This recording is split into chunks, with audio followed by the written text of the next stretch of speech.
This is AWANI Global with me, Nailah Huda, and this week we take a close look at the fresh wave of US tariffs with a temporary 10% global import tariffs announced on Tuesday, while President Donald Trump pledges to increase it up to potentially 15% over the weekend. This is following, of course, the US Supreme Court ruling last week, which deemed many of Trump's initial tariffs unconstitutional.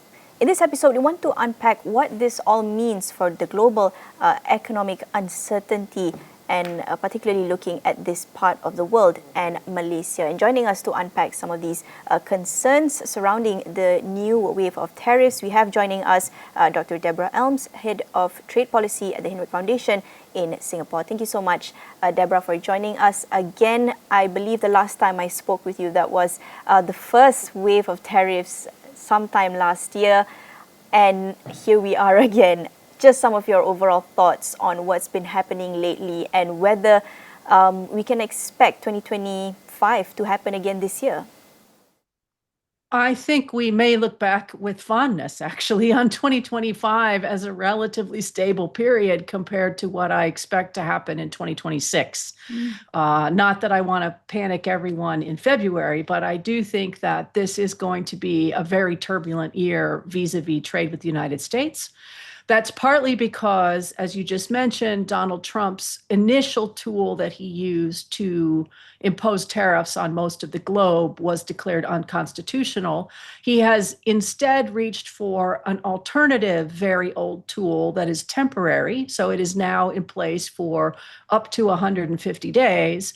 And in the interim, they're going to be shifting tariffs to at least two other types of trade tools. That means that, again, we have this sort of temporary period and we will head towards a higher tariff world ahead, but we don't know when. We don't know what sectors might be covered. We don't know which countries might be covered by these new rules. And so we actually don't have nearly as much clarity going forward as I think people had hoped when they were watching the Supreme Court case on his past tariff policies. We'll look a lot closer at some of the impact and how the world has been responding to this. But talking about the US Supreme Court ruling, do you think that this has been a sort of effective means of check and balance on Trump's tariff announcements, the back and forth? Well, I think it is very heartening, frankly, that the Supreme Court ruled against the president. It seemed quite clear to me that these tariffs that he was using was really stretching this legal tool entirely too far. He had already lost 3 previous court cases before the Supreme Court, the highest court in the United States, took up the case. And so I think it made sense that the Supreme Court overturned the use of this Emergency Powers Act for tariffs. I think that's very heartening. I think it has at least led the president to stop using this tool, IEPA, for the purpose of using tariffs. And there was some question about whether the Supreme Court would overturn the president. And if so, would the president follow the legal authority in this case? And both of those happily seem to be yes.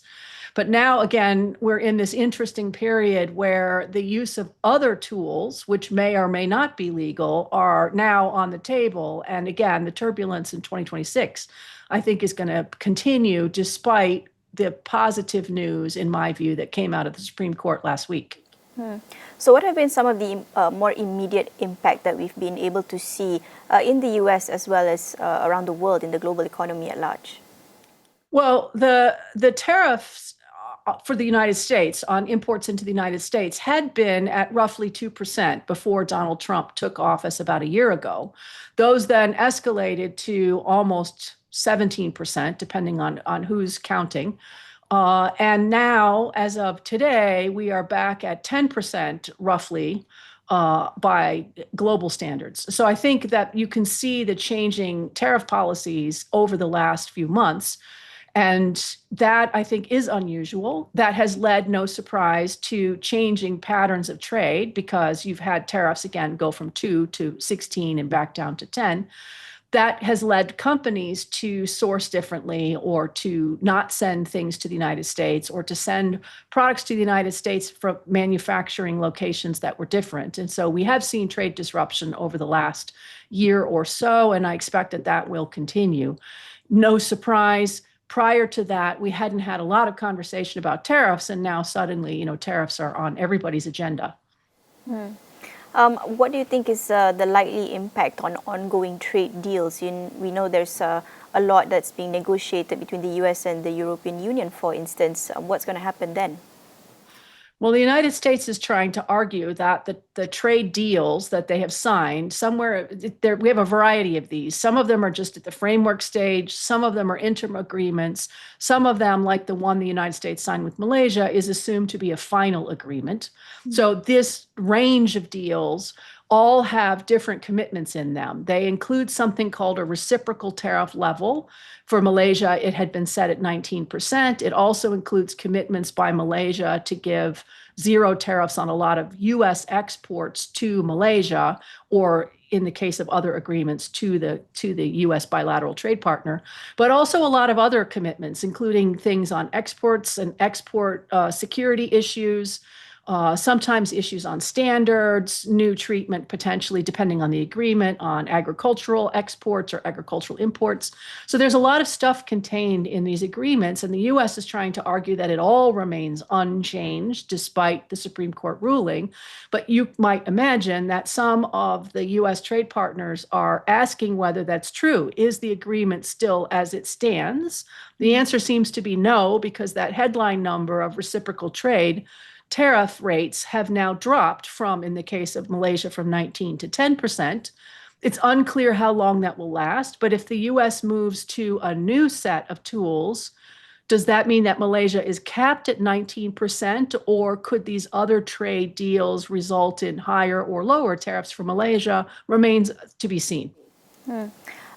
Looking at ASEAN specifically, some analysts and of course government officials have been trying to assure that ASEAN countries have fared relatively well dealing with tariffs over the past year.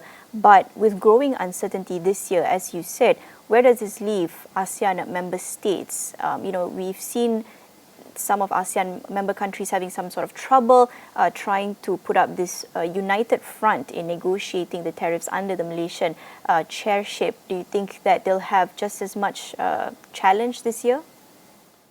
It would have been nice if ASEAN had been able to maintain a united front vis-a-vis the United States, because I think we would have seen fewer variations. As it is now, or at least as it was last week, the US had imposed tariffs ranging from 40% on Laos and Myanmar to 10% on Singapore, with most ASEAN countries at 19% and Vietnam at 20%. So we had real variation across ASEAN. You could make a strong argument that the region would have been better off had they been far more united in dealing with the United States. That didn't happen because we have sort of different approaches, different levels of exposure to the United States. And so ASEAN members went off sort of independently and created, in some cases, deals like Cambodia, Malaysia, and now Indonesia. In some cases, no deals because either they weren't asked to participate in a deal or a deal wasn't concluded in the case of Vietnam and Thailand. And so we have seen across 2025 variations in ASEAN. In 2026, it would be nice if ASEAN could coordinate this year under the Philippines chairmanship, but I think that is also potentially unlikely, because now we have some members who have full agreements, some members who have frameworks in place, and some members who haven't been addressed at all.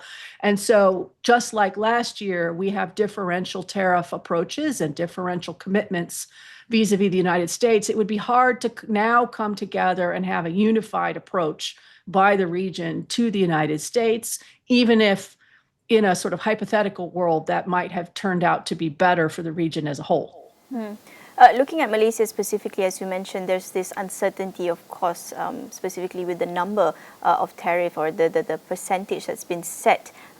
Seeing that the art deal that Malaysia has negotiated with the US is considered as sort of finalized, how do you think Malaysia should negotiate this art deal moving forward? Is there still room to negotiate? Again, at least as of the weekend, the United States is suggesting no. But I think one problem that Malaysia and a lot of trade partners are likely to find is that the existing agreements only deal with reciprocal trade. They do not deal with other kinds of tariff approaches like Section 232 for national security, or even more problematic, Section 301 on unfair trade practices. Since those two tools are not covered in these existing agreements, it means that the United States is free, should it choose to do so, to include an even wider array of coverage under 232 or 301 going forward. And I think as the U.S. transitions from its now deemed illegal IEEPA tariffs to this sort of interim period that we have right now to the future, which is meant to be 232s and 301s, it will be, I think, important to at least clarify with the United States, are all of those tariffs meant to be capped at 19% for Malaysia, or is it certain kinds of tariffs, which is less and less relevant as we transition to these new areas? At the moment, we really don't know. And so there will be lots of questions, including among, I'm sure, Malaysian government officials who are saying, well, let's hang on a minute. Let's at least confirm what is the current status. And then let's talk about whether there is an opening for us to go back and discuss certain issues. That can be problematic, right? Because if we reopen the tariff discussions, we could potentially reopen other discussions. As an example, the Indonesia deal, which was also signed last week, includes long sections on treatment of halal food and halal certifications. It's possible if you reopen the Malaysia deal that you might have similar kinds of requests from the United States, which would prove problematic for Malaysia. So you have to be a bit cautious about what you ask for, because if you're going to reopen an existing agreement, you could be reopening it to things you also don't like, as well as the things that you think are important for you. Just briefly, how do you think then it will be like moving forward? Will this be a sort of a push and pull, a constant tug of war, if you will, between Trump's unpredictable tariffs and Supreme Court or other forms of check and balance? I think one interesting period that we're in right now is that the current model that we have is likely also to be ruled illegal, but we may not have enough time for the court to rule on what is currently in place, which is called Section 122 for a balance of payments crisis. That also appears to me to be quite an illegal use of this statute. The real challenge is that as we move forward into Section 232 and Section 301, those kinds of tools are unlikely to be challengeable by either the Supreme Court or even members of Congress. And so I think we're moving from a legally fragile condition to one that is on much more solid legal ground that could be very long lasting. I mean, once you put in place a Section 232 or a Section 301 designation, that could last, well, it could last the whole rest of my career. I mean, that is how durable those are likely to prove. And so we are in this sort of interesting period of moving from legally shaky ground to much firmer legal ground. Interesting is one way to put it. Thank you so much, Deborah, for joining us. Thank you. That was Dr. Deborah Elms, Head of Trade Policy at the Hindrey Foundation in Singapore, joining us. But we'll take a short break and we'll be back in a minute to continue our discussion on the US tariffs. Don't go anywhere.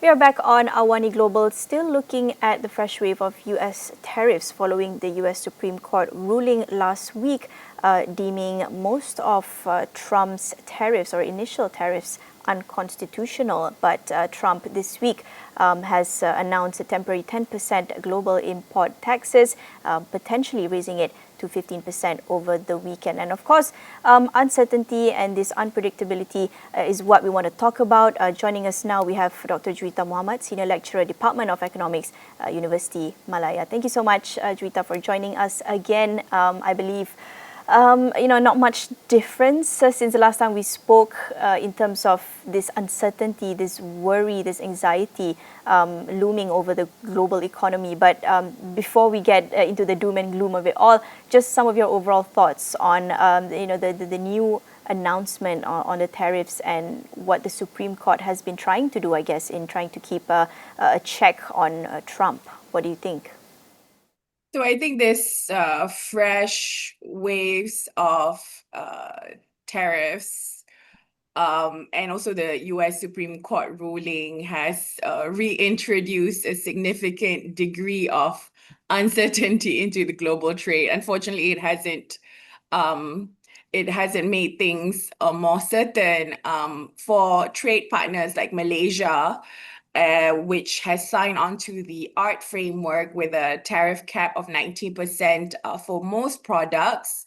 I guess it can go both ways in how you interpreted it. So again, the new fresh wave of tariffs is capped at 15%, which is significantly lower than the 19% tariffs cap that was negotiated through the art deal. But again, we did see that the US did mention that those who have signed on to art should still follow the tariffs and the agreements and the clauses that came with those agreements. So again, I think this is again it fuels the uncertainty because on the one hand, we did at that time thought that we signed on to the deal with a lower tariff cap, but now with the 15%, possibly 15%, there is incentive. There is incentives for countries like Malaysia to renegotiate and to find avenues where tariffs can actually be lessened significantly. So again, I've mentioned this before, free trade agreements are meant to provide predictability, legal clarity, and also stability. But from the outset, even when the art was signed, there were ambiguities in the interpretation of certain provisions, like consultations with the US, the halal provisions, as well as the SPS provisions and standards. So again, the latest US tariff actions and the legal debate surrounding the tariff hikes, the tariff changes, reinforce that perception that trade rules may be still subject to political shifts. And this goes back to the question of how valuable an agreement like art is, especially when uncertainty and risks are riding high. Some analysts, and of course more so from government officials, I think they've been trying to reassure over the past year that some ASEAN member states have fared relatively well in dealing with the tariffs. Of course, there's been some challenge in trying to have this united front from ASEAN in negotiating the tariffs as a collective. But with growing uncertainty this year, how do you think ASEAN will face this? We'll look at the Malaysian art deal a little bit later, but with ASEAN as a whole in this part of the world, do you think that they'll be able to manage it as much as they did last year?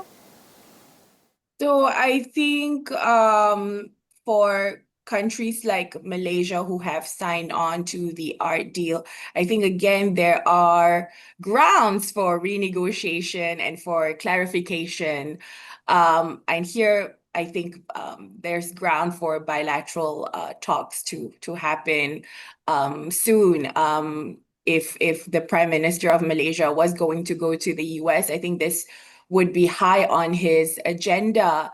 But I think due to this uncertainty, it is very clear that the US is again a very risky trade partner, and whether the ASEAN countries like it or not, whether the exporters like it or not, I think the very clear answer to this is again to really strategize for trade diversification to happen.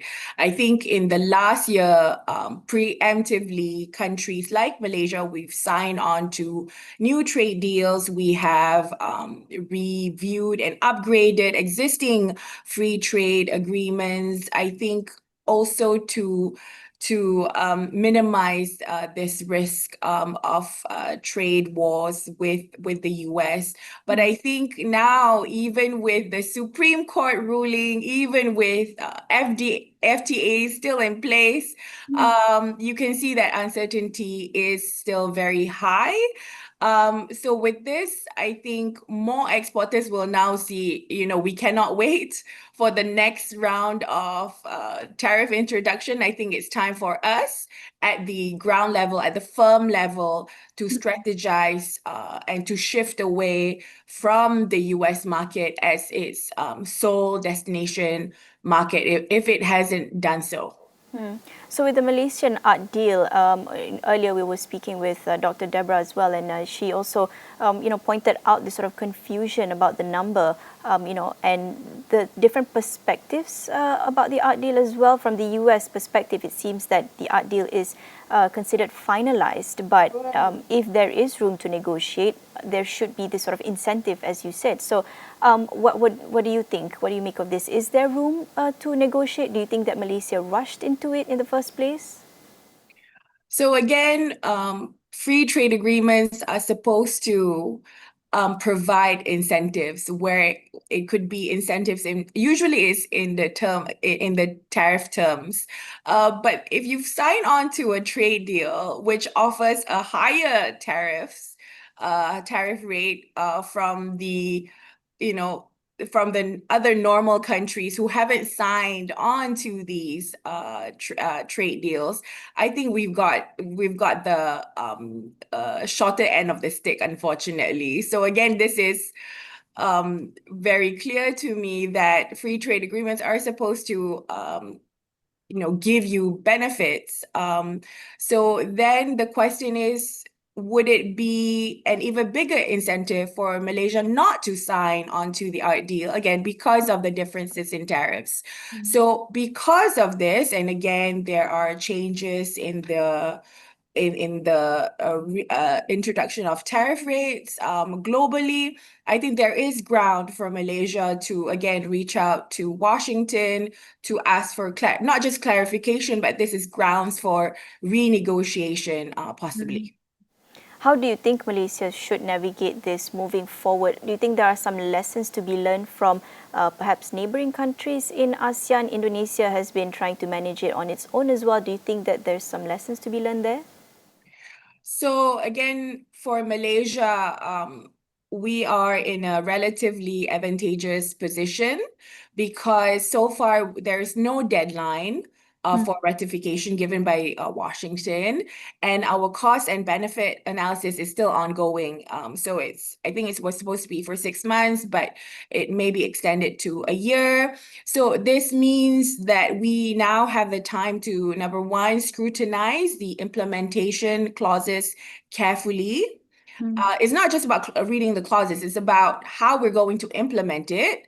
And second is to assess the impacts, not only economically, but socially and also strategically for these provisions to be implemented. And again, I've said this before in numerous avenues. We need to evaluate the implications for sovereignty and also our regulatory autonomy, because in some parts of the provisions, there's language of consultation with the US. So again, this may need to be redefined or reclarified for the purpose of sovereignty. Even though I'm an economist, of course, I feel that a quantitative model may show positive trade gains and welfare gains, because in economic modeling, you will look at the reduction of non-tariff barriers. However, non-tariff provisions that have been introduced through the art require qualitative assessment, again, because of the way it's going to be implemented. So this means that MITI, with its different agencies, they need to be interviewing industry stakeholders, as well as consulting with halal certification bodies, engaging SMEs, and also assessing the regulatory costs of ratifying and also implementing the provisions. So again, the decision, the CBA, the cost-benefit analysis should not be based purely on projected welfare gains, but it also needs to have a comprehensive evaluation of long-term structural implications, namely for pillars like not just the economic pillar, but also the social pillar and also the security and sovereignty pillars, in my opinion. Yeah. Just briefly, I think it would also be nice to sort of reflect on some of the earlier conversations that we had. I think the last time we spoke, it was, this sort of economic outlook for 2026. Some pessimism, of course, but of course a little bit of optimism about how the global economy might fare this year. Do you think that this might change your perspective on the global economic outlook this year? Yeah, I was thinking about that as well, but I think again, as mentioned, this will create more uncertainty. And I think at the end of last year, when we talk about the uncertainty concerning the art deal and concerning the tariffs introduction, I think we were waiting for the US Supreme Court's ruling. But even with the ruling, we do see that in Trump's pocket, he might have another 2 or 3 legal ammunitions. Some of these ammunitions, like legal ammunitions, haven't been used for over 50 years. So again, he will use all of this different legal instruments to still try to push his protectionism policy to the end goal. So I don't think this is going to be remedied in the coming months. I do see that it's going to be played out towards the rest of the year, if not spilling over to early next year. And this goes back to how creative Trump is using all of the means that he has when it comes to protectionism. All right. Thank you so much, Dr. Juita, for joining us. Thank you for having me. Yeah, that was Dr. Juita from University Malaya, Department of Economics, joining us, sharing some thoughts on the new wave of US tariffs and, of course, the US Supreme Court ruling. That is all on AWANI Global this week. We'll catch you the next time.